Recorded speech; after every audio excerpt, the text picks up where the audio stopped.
ఎవరినైనా ఢీకొట్టగలిగినవి ఆత్మవిశ్వాసం వస్తుంది, పట్టుదల వస్తుంది.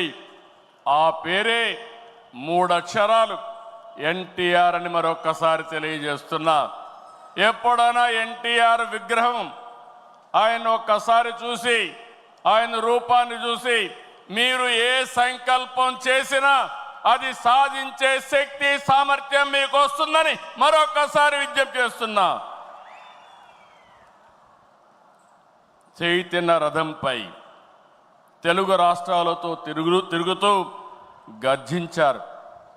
ఆయన ప్రసంగిస్తుంటే ఆకాశమే ఉరిమినట్లుండేది.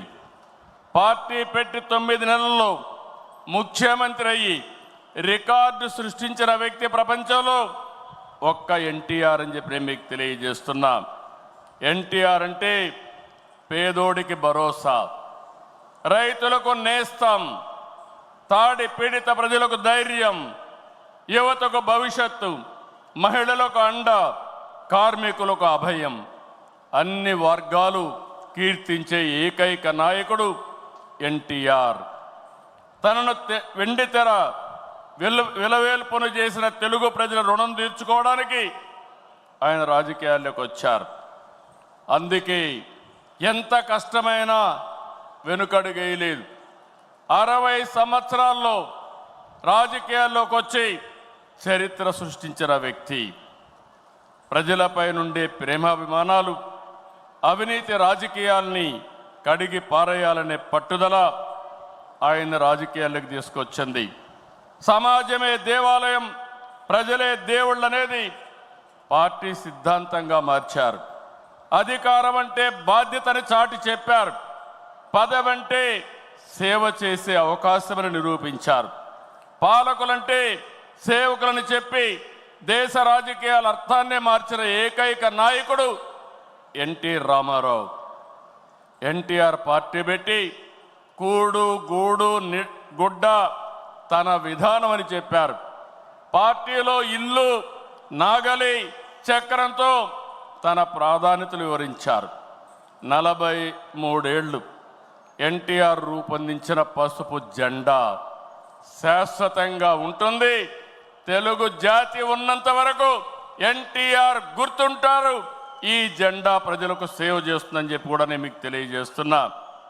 పసుపు జెండా అంటే దేశ రాజకీయాల్లో కొత్త ఒరవడికి నాంది పలికిన జెండా, తెలుగువారి అభివృద్ధి పదాన నడిపించిన జెండా, తెలుగువారి ఆత్మ గౌరవాన్ని చాటి చెప్పిన జెండా, తెలుగు ప్రజల్లో ఆత్మవిశ్వాసాన్ని నింపిన జెండా, ఆడబిడ్డలకు అండగా నిలిచిన జెండా, రైతన్నల కన్నీరు తుడిచిన వెన్నంటే ఉన్న జెండా, విజన్తో తెలుగు జాతికి విజయాన్నిచ్చిన జెండా, తెలుగు ప్రజల నమ్మకం, విశ్వాసం, భవిష్యత్తు, భరోసా తెలుగుదేశం జెండా. ఆ జెండా చూస్తూ ఉంటే ఎక్కడ లేని విశ్వాసం వస్తుంది. ఇది శాశ్వతంగా ప్రజలకు అండగా ఉంటుందని మరొక్కసారి ఎన్టీఆర్ సాక్షిగా మీ అందరికి విజ్ఞప్తి చేస్తున్నాం. సంక్షేమం, అభివృద్ధి, సుపరిపాలనతో కొత్త వరడికి శ్రీకారం చుట్టిన వ్యక్తి ఎన్టీఆర్. పేదవాడికి పట్టెడన్నం పెట్టాలని 2 రూపాయల కేజీ బియ్యం, అందరికీ పక్కా ఇళ్ళు, బడుగులకు జనతా వస్త్రాలు అందించారు. వృద్ధాప్య పింఛను, 50 రూపాయలకే హార్స్ పవర్ విద్యుత్తు, గురుకుల పాఠశాలల ఏర్పాటు, పిల్లలకు మధ్యాహ్న భోజన పథకం, మహిళలకు ఆస్తి హక్కు, సాగునీటి ప్రాజెక్టుల నిర్మాణం, ఉద్యోగ కల్పన, పరిశ్రమల ఏర్పాటు, రోడ్ల నిర్మాణం. ఇలా సంక్షేమాన్ని, అభివృద్ధిని సమతుల్యం చేశారు. పటేల్ పట్వారీ వ్యవస్థ, సింగిల్ విండో విధానం, బీసీలకు, మహిళలకు స్థానిక సంస్థల్లో రిజర్వేషన్లు తీసుకొచ్చారు. రాజకీయాల్లో రాకమునిపే సేవాభావం ఉండే వ్యక్తి ఎన్టీ రామారావు గారు. 1952 సంవత్సరంలో రాయలసీమ కరువు వస్తే జోలి బట్టి డబ్బులు వసూలు చేసిన వ్యక్తి.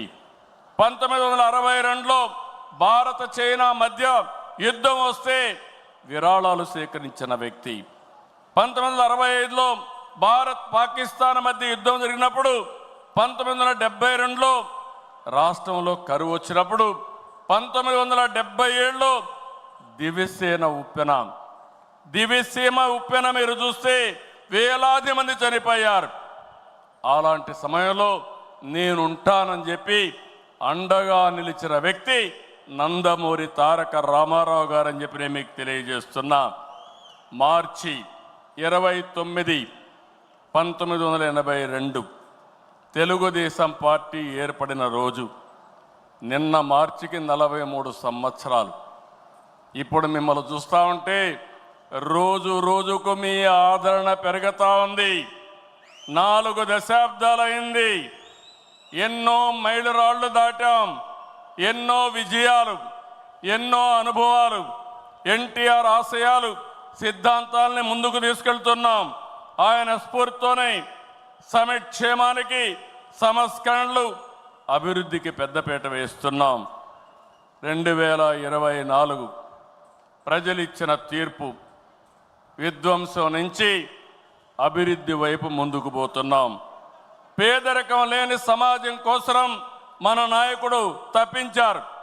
ఆయన ఆశయం కోసరం నేను ఒకటే ఆలోచించాను, శాశ్వతంగా జీరో పావర్టీ.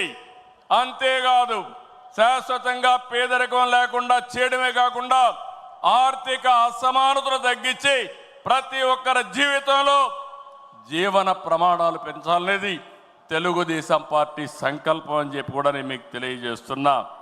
అందుకే నిన్నే మనం చూసాం, ఈరోజు కూడా మనం కంటిన్యూ చేస్తున్నాం. నా తెలుగు కుటుంబం 6 శాసనాలు, ఈ 2 కూడా ఒక గేమ్ చేంజర్గా తయారవుతాయి.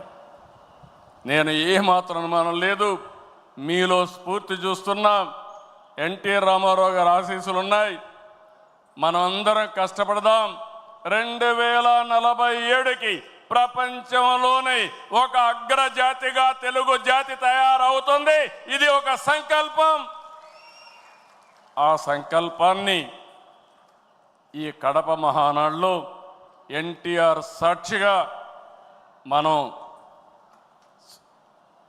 అందరం కూడా సంకల్పించి ముందుకు పోవాలని మరొక్కసారి కోరుకుంటూ, అందరం కూడా ఎన్టీ రామారావు గారిని ఒక్కసారి తలుచుకొని ఆయన ఆశీస్సులు మనందరిపైన ఎప్పుడూ ఉండాలని మనం అందరం కోరుకుంటూ, ఈరోజు ఆయనకు ఘనమైన నివాళులు కాకుండా గర్వపడే విధంగా ఎన్టీఆర్ మా నాయకుడు, ఎన్టీఆర్ తెలుగు బిడ్డని గర్వంగా చాటి చెప్పుకుంటామని మరొక్కసారి మీ అందరికీ విజ్ఞప్తి చేస్తూ, అందరికీ నమస్కారాలు. Thank you.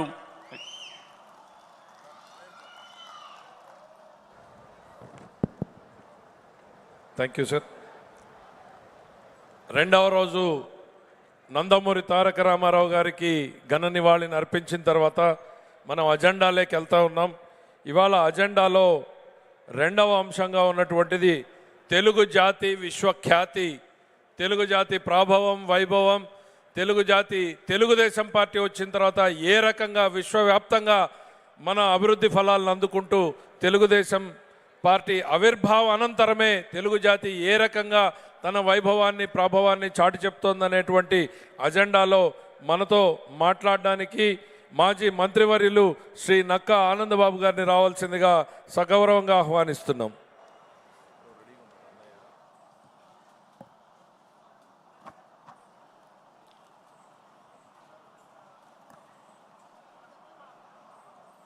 ఈ మహానాడు కార్యక్రమానికి ముఖ్య అతిథి పూజ్యులు పెద్దలు తెలుగుదేశం పార్టీ అధినేత నారా చంద్రబాబు నాయుడు గారికి,